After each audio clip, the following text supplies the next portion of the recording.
Hello, my creative artists. Today you are going to be exploring a little bit of embroidery by using yarn and a plastic needle on burlap to create various patterns. The first skill that we need to understand in order to complete this work of art is how to thread our needle. You'll be able to unknot your yarn choices and choose one piece that you can put through your plastic needle. Our needle has a hole at the top called an eye. In the other hand, in your left hand, please hold your yarn close to your fingertips. If you hold it down here, it will be very loose and hard to put into the eye of the needle. Hold it all the way at the top, making sure that the individual strings, a part of our yarn, are twisted together.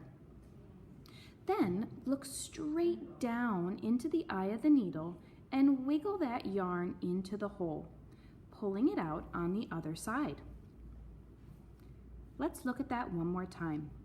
Make sure that all these individual threads in our yarn are twisted together and held close to your fingernail tips. Then take the eye and wiggle in all of those strings until they enter the hole. Pull through, making sure that there's no individual strings stuck on the other side of the needle. Pull through until you've got about 1 hand's length of string on your needle. We won't be tying a knot of the string onto your needle. Next thing, your goal today is to create a variety of patterns using your string going in and out of your burlap fabric. I remembered some of the different line types that we know to create these patterns. So like castle line, zigzag line, dot line, dash line.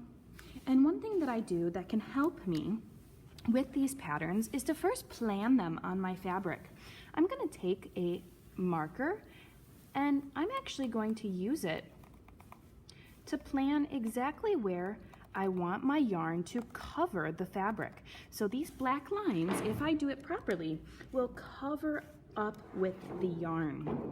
So taking the piece of yarn, I am going to hold it in my right hand between my thumb and pointer finger, and I am going to push up through the burlap until there is about half a hand's length of string left. I don't want to pull it all the way through or it will come out.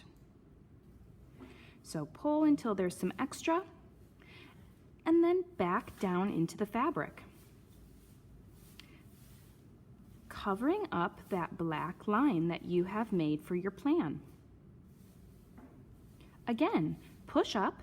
And notice how, boys and girls, I am holding my fabric with my left hand very close to where I want my needle to enter the fabric. This left hand is doing some hard work as well by guiding my needle into the area that I need it to go.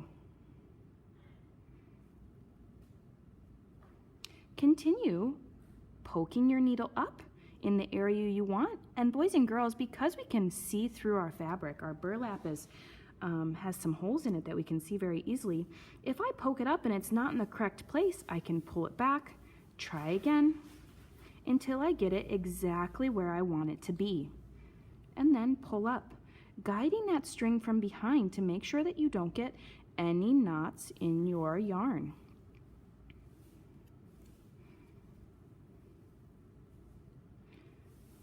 Continuing your pattern the whole way across. We want your patterns to be consistent, meaning that each of the dashes in my dash line are the same length. They're also the same line. So I don't want one dash to be here, one dash down here, one dash all the way up here, which is why I first planned my dash line with my marker. You can use any color of marker that you have at home to plan. Now, boys and girls, instead of stopping my string, I'm going to go ahead and continue the color of string back. You can do the same pattern on the way back from going this direction. Now we're going to go this direction like a typewriter, but you can switch the pattern. So for this direction, I first went with the pink this way with diagonal dash line, but then on the way back I did a straight thin line. So maybe I'll change my pattern on the way back. Let's go ahead and do a diagonal line on the way back.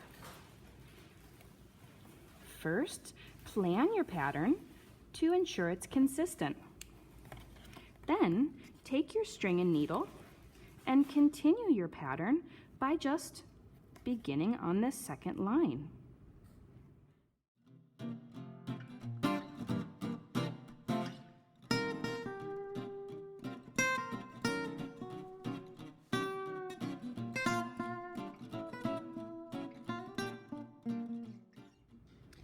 Okay, boys and girls, I have gotten to the end of my second line of pattern, and the last thing I'd like you to do is take the string off of your needle, put your needle aside in a safe place, and now you'll see that we have the beginning string and the ending of our string. And what I'd like you to do is tie a secure knot at the end. So we are tying together the strings at the end to secure them so they don't come out of our fabric.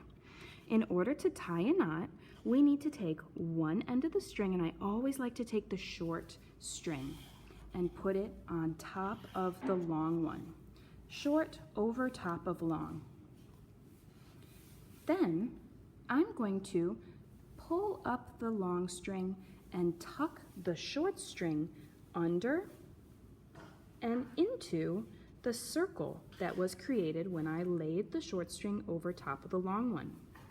So it is sneaking under and into that circle. Then take the long string and the short string and pull until it's a secure knot. Let's do that twice for a double knot. We want to make all of our knots double so that they don't come undone. Take the short string, put it over top of the long string, then tuck the short string under and into the circle until you're able to grab it with one hand and grab the other string with the other and pull tight. Once you've tied a double knot, you're able to trim off all of this extra yarn that you have. Boys and girls, your goal today is not only to make consistent patterns and lines with your yarn, but to fill up your entire fabric with different stripes and lines of stitching.